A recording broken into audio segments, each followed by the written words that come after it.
नमस्कार, मैं Vishnu Shankar TV 9 digital के मंच से आपके साथ हूँ। आज क्वाड के जो समिट मीटिंग हो रही है virtual America, Bharat, Japan, Australia के हेड ऑफ गवर्नमेंट्स के बीच में, उसके बारे में बात करने के लिए मेरे साथ यहाँ पर हैं हमारे सहयोगी जो अमेरिका से हमसे जुड़े हुए हैं, रोहित शर्मा। रोहित, आपका स्वागत है। Thank you Vishnu ji for having me. Rohit, अब से कुछ आधे घंटे के बाद ये शिखर सम्मेलन जो है जिसमें भारत, अमेरिका, जापान और ऑस्ट्रेलिया के शासनाध्यक्ष हेड ऑफ गवर्नमेंट्स हिस्सा ले रहे हैं और इस क्वाड ग्रुप को लेकर के क्या नीति होनी चाहिए इस पे विचार होगा। जी।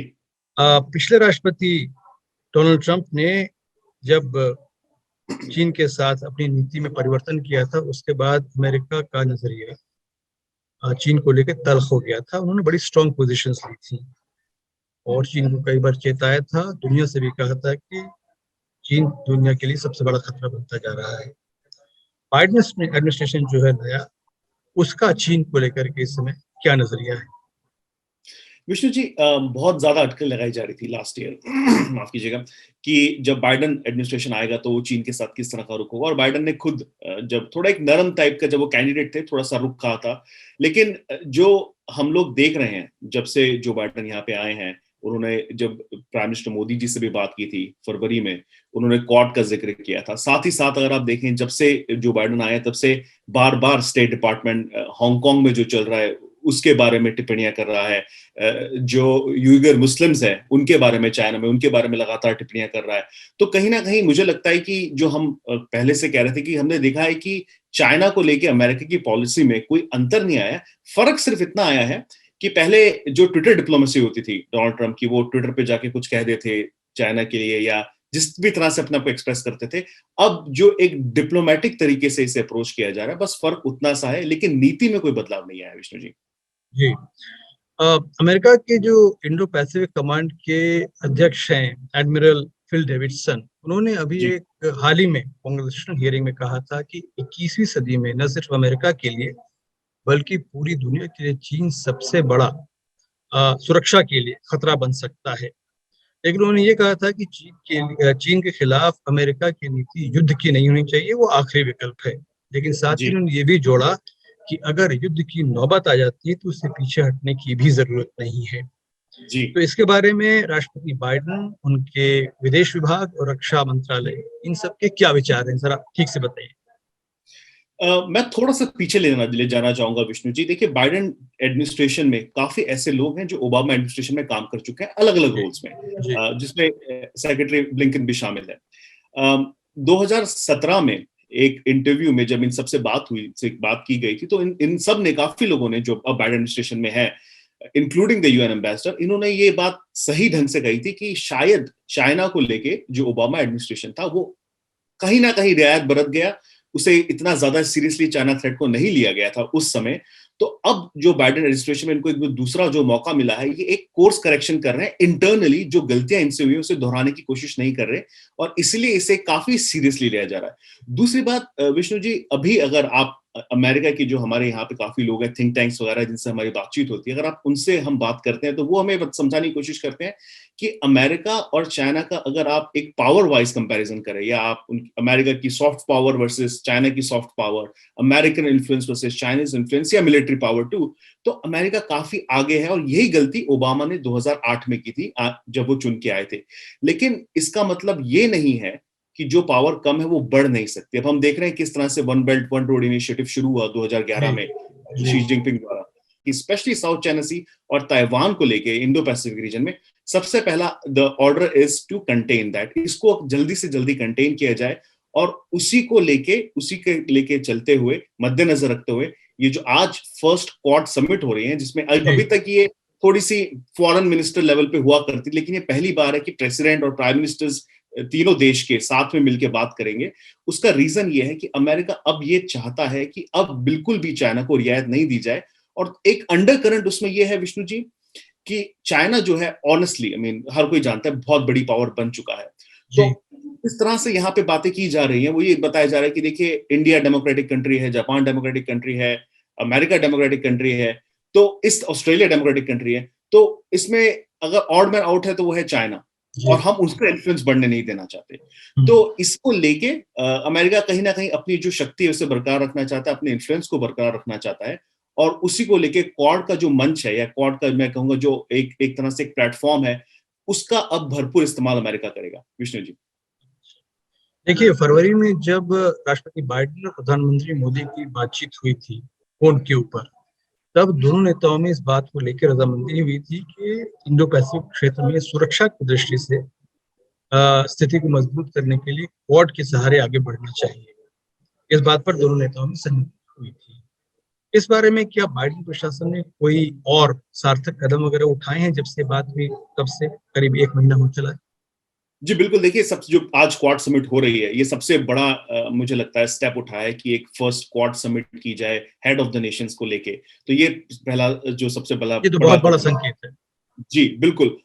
साथ ही साथ जब उन्होंने प्राइम मिनिस्टर मोदी जी के साथ बात की थी, उन्होंने क्वाड का जिक्र किया था। कल जो व्हाइट हाउस का ऑफिशियल रीड आउट आया, उसमें क्वाड में जब नाम लिखे गए कि क्वाड के प्राइम मिनिस्टर से मिलने प्राइम मिनिस्टर्स होंगे और इनसे मिला जाएगा, तो सबसे पहले उसमें प्राइम मिनिस्टर नरेंद्र मोदी जी का नाम था। और तीसरी बात, अभी जो सेक्रेटरी ब्लिंकन है, लॉर्ड ऑस्टिन है जो डिफेंस सेक्रेटरी हैं, वो एक्चुअली जा रहे हैं, कहाँ जा रहे हैं? वो जापान जा रहे हैं, वो साउथ कोरिया जा रहे हैं। उसके बाद डिफेंस सेक्रेटरी जो है वो इंडिया भी आएंगे। तो ये जो सारे स्टेप्स लिए जा रहे हैं, आप फॉरेन पॉलिसी की तरफ से देखें, जो सबसे इंपॉर्टेंट, जैसा कहा गया था कि जो सबसे इंपॉर्टेंट थ्रेट मान लिया जाए, सबसे इंपॉर्टेंट फॉरेन पॉलिसी को लेके जो मुद्दा है अमेरिका में, वो सिर्फ और सिर्फ चाइना कंटेनमेंट है अभी। विष्णु जी, अच्छा, तो एक बात बताइए कि प्रशासन की तरफ से लगता है काफी तेजी से काम हो रहा है अपनी विदेश नीति और रक्षा नीति को मजबूत करने के लिए, कि अमेरिका की जो सदारत है दुनिया में वो कायम रहे। अमेरिकी जनता का नजरिया चीन को लेकर के, चीन के नेता शी जिनपिंग को लेकर के कैसा है? पहले बीच में ट्रम्प के जमाने में काफी तल्ख हो गया था। अब एक नया प्रशासन है, डेमोक्रेट सब पावर में है, जो एक तरह से बातचीत में ज्यादा यकीन रखते रहे हैं। तो अमेरिकी जनता का विचार चीन को लेकर भी कैसा है? बहुत अच्छा प्रश्न है विष्णु जी। ये काफी लोगों को ऐसा लगता था कि जो बाइडेन आएंगे तो लोगों के मन में चाइना को लेके शायद थोड़ा कॉन्फिडेंस आ जाए, शायद थोड़े पॉजिटिव हो जाए। पिछले 2 हफ्ते पहले एक सर्वे हुआ था, और उस सर्वे के मुताबिक जो चाइना के लेके लोगों के मन में भावना है अमेरिकियों में, it is at its lowest. कुछ 19%, 20 के आसपास लोग ही समझते हैं कि चाइना जो है वो थ्रेट नहीं है अमेरिका को। बाकी 80% के से ज्यादा लोग अमेरिका में समझते हैं कि चाइना और चाइनीज गवर्नमेंट और जो कम्युनिस्ट पार्टी है, वो ना केवल अमेरिका का बल्कि पूरी दुनिया का भला नहीं चाहती। तो जो कॉन्फिडेंस है अमेरिका में, अमेरिकन लोगों में, वो बहुत कम है चाइना को लेकर। विष्णु जी, अच्छा, आइए थोड़ा सा बात करते हैं क्वाड को लेकर के। जो उसका पूरा परिधि थी, जो उसका रेमिट था, वो अब लगातार बढ़ता जा रहा है। अब ये सिर्फ एक मिलिट्री स्ट्रेटेजिक अलायंस के रूप में नहीं देखा जा रहा है। इसमें economy, health cooperation, Covid relief, climate change के ऊपर सहयोग, ये सब शामिल हो रहे हैं। कोविड को लेकर के आज ही देश में, हिंदुस्तान में खबर छपी है कि अमेरिका, ऑस्ट्रेलिया, जापान और इंडिया कोविड रिलीफ के लिए सहयोग करेंगे। मतलब यह है कि भारत में वैक्सीनेशन तैयार की जाएगी, टीका तैयार किया जाएगा, अमेरिका और जापान उसमें वित्तीय मदद करेंगे, फाइनेंशियल सपोर्ट देंगे, और ऑस्ट्रेलिया अपने लॉजिस्टिकल इंफ्रास्ट्रक्चर से उसको जगह जगह भेजेगा जिन देशों में इसकी जरूरत है। और इसके लिए करीब पिछले 1 साल में कोविड रिलीफ में अमेरिका में ऑलरेडी करीब $5 ट्रिलियन खर्च हो चुके हैं, जो एक बहुत बड़ी राशि है। इसको जरा, इसका संदर्भ हमें समझाइए कि किस तरीके से सहयोग की बात की जा रही है। देखिए, पूरी दुनिया में जो भी कंट्री, एक बहुत बेसिक चीज है विष्णु जी, कि जो भी कंट्री सबसे पहले कोविड को डिफीट कर पाएगी, वो रिकवरी की राह पे चल पड़ेगी। कल जो बाइडेन ने, जब ये खबर भारत में आई, उससे पहले उन्होंने एक स्पीच दिया। उसमें कहा उन्होंने कि जो बाइडेन ने सारे के सारे जो स्टेट्स हैं, उनको, राज्यों को ये निर्देश दिया है कि 1 मई से पहले सारे एडल्ट्स जो अमेरिका में, सबको कोविड की जो वैक्सीन है वो मिल जानी चाहिए। जॉनसन एंड जॉनसन को लेकर उन्होंने 200 मिलियन का एक ऑर्डर दिया है कि हम आपसे खरीदेंगे, लेकिन इसकी व्यवस्था नहीं है अमेरिका में। जॉनसन जॉनसन वो टीका है, मैं अपने दर्शकों को बता दूं, जो कि एक ही शॉट, 2 शॉट लेने की जरूरत नहीं पड़ेगी। जॉनसन का टीका 1 शॉट में ही काम करेगा। जी, तो उसके लिए इंडिया जो है, इसे बार बार कहा जाता है ग्लोबल फार्मेसी है ये। तो इंडिया से अच्छा और क्वाड से अच्छा प्लेटफॉर्म इसमें नहीं है। दूसरी चीज में विष्णु जी ये है, जो हम फाइनेंसेस की बात कर रहे थे, जैसे ऑस्ट्रेलिया की, ऑस्ट्रेलिया खुद बहुत परेशान है चीन से। उनके जो रिश्ते हैं चीन को सिक्योरिटी को लेके वो बहुत ज्यादा, बहुत इट्स एट देयर लोएस्ट। तो उसको साथ लेके जापान और चाइना तो हमेशा से एडवर्सरी रही है।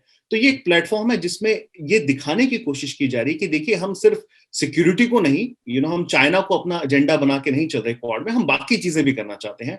और जो वैक्सीन मैत्री की एक बात है, मुझे लगता है ये एक्सटेंशन है भारत की जो पॉलिसी है वैक्सीन मैत्री का, कि हम पूरी दुनिया के लिए वैक्सीन बनाएंगे, हम चारों मिलकर बनाएंगे। और जो चाइना का इन्फ्लुएंस है, उसे जो हम थोड़ी देर पहले बात करते, एक सॉफ्ट पावर वाला, उसे कम करने की कोशिश करेंगे। और साथ ही साथ दोनों जो चारों कंट्रीज हैं, जो अमेरिका, इंडिया, जापान, ऑस्ट्रेलिया, यहाँ पे जो देखा जाता है एक तरीके से, जो ये 4 डेमोक्रेसीज हैं, इनको कहीं ना कहीं एक नेटो 2.0 वर्जन देने की कोशिश की जा रही है क्वाड के जरिए, जहां पे बोला तो ये जा रहा है कि नहीं, हम सिक्योरिटी सिर्फ हमारा मुद्दा नहीं है, लेकिन जो अंडरलाइंग करंट है वो यही है कि चाइना को जो है उसे रिनेंशिएट कर लिया जाए, चाइना को जो है थोड़ा सा उसे उसकी जो है उसे कम किया जाए। जी। अच्छा, मेरा एक और मुद्दा है, महत्वपूर्ण मुद्दा है। बाइडेन एडमिनिस्ट्रेशन ने आने के बाद जो क्लाइमेट समझौता है, तो उसके लिए जो पेरिस क्लाइमेट समझौता है उसके ऊपर दस्तखत किए, उसको री एंटर किया जी। अब लेकिन यहाँ से बात जो है थोड़ी सी मुश्किल हो जाएगी, क्योंकि जो विकसित देश हैं, जिनमें अमेरिका, यूरोप के देश शामिल हैं, वो चीन और भारत को सबसे बड़ा पोल्यूटर बताते हैं अमेरिका के अलावा। और उनकी अपेक्षा है कि चीन और भारत अपने व्यवहार से एक ऐसा उदाहरण दें ताकि बाकी देशों में भी क्लाइमेट को चेंज को लेकर के उसके खिलाफ काम करने के लिए गंभीरता से काम हो। भारत का कहना है कि हम एक गरीब देश हैं, अभी हमको बहुत से लोगों को देखना है, उनको पालना है, उनको समर्थन देना है, तो हमारे लिए औद्योगिकरण और इकोनॉमी में विकास जरूरी है। तो उसमें एक लेवल से नीचे हम इस तरह की कोई प्रॉमिस नहीं कर सकते जिससे हमारा जो विकास का कार्यक्रम है वो प्रभावित हो। लेकिन अमेरिका, ऐसा माना जा रहा है कि अमेरिकी प्रशासन जो है बाइडेन का, वो कोटास के ऊपर काफी जोर देगा, और वो कोटास जो मुश्किल होंगे, जो कि अमेरिका और अमेरिका तो नहीं, देश भारत और चीन दोनों के लिए थोड़ा मुश्किल पैदा करेगा। तो इसमें किस तरह का रुख लेगा अमेरिका, कितना लचीला होगा या सख्त होगा, इसके बारे में क्या जानकारी है आपके पास? देखिए विष्णु जी, 2 चीजें हैं इसमें। पहले तो अमेरिका एक डिसएडवांटेज से स्टार्ट कर रहा है क्लाइमेट चेंज में, क्योंकि ट्रंप ने जो है पेरिस क्लाइमेट अकॉर्ड से यूएस को बाहर रख लिया था, तो वो फिर से एक कहीं ना कहीं फिर से शुरुआत कर रहे हैं। जॉन कैरी को क्लाइमेट का पहला एम्बेसडर बनाया गया है अमेरिका की तरफ से। दूसरी बात, ये पहली बार नहीं है कि हमने इस तरह की बातें सुनी है कि भाई आप जो डेवलपिंग कंट्रीज हैं उनके ऊपर इस तरह के कोटाज या इस तरह के कुछ रूल्स लाए जाएं जिससे कार्बन एमिशंस को लेकर के। जी बिल्कुल। भारत के लिए अच्छी बात यह है कि हमने जो भी प्रॉमिस किए थे, जो पिछली रिपोर्ट मैंने पढ़ी थी उसमें यह था कि हम अपने स्टैंडर्ड्स मीट नहीं कर रहे हैं, हम एक्सीड कर रहे हैं अपने स्टैंडर्ड्स। तो मुझे लगता है इसमें कहीं ना कहीं एक तरह से एक नेगोशिएशन, एक जो आप लचीलेपन की बात करें शायद वो होगा। और दूसरी इंपॉर्टेंट और महत्वपूर्ण बात ये होगी कि अमेरिका जो है, ये एक और तरीका होगा अमेरिका को दिखाने के लिए कि जो अपने एलाइज है, अमेरिका उनके साथ जरूर खड़ा होगा। तो अब ये नहीं है कि आपने कह दिया कि क्वाड में तो हम आपके साथ है, पर नहीं, क्लाइमेट चेंज में हम आपकी मदद नहीं करना चाहते। तो मुझे लगता है ये एक और, जो हम बार बार भारत जो हमेशा कहता है कि आप हमें आगे तो कर देते हैं एलाइज कह के, फिर लेकिन कहीं ना कहीं आप हमारा समर्थन नहीं करते हर जगह। तो ये एक और एग्जाम्पल हो सकता है अमेरिका के लिए, दिखाने के लिए कि जो अपने एलाइज है, अमेरिका उनको हर तरीके से उनको समर्थन देगा। बहुत खूब रोहित, आपने बड़े ही अच्छे से समझदारी से सारी बातें समझाई हैं। अब 20 मिनट से भी कम का समय बचा है इस समिट को शुरू होने में। हम बड़ी रुचि से इसको देखेंगे और कल सवेरे हम फिर आपसे बात करेंगे दिन में, ताकि हमें ये पता लगे कि चारों नेताओं के बीच में क्या बात हुई और क्वाड की आगे की दिशा क्या होने वाली है। हमारे साथ जुड़ने के लिए रोहित शर्मा, आपको धन्यवाद। परवाह देश की, सोमवार से शुक्रवार रात 10 बजे TV9 भारतवर्ष पर।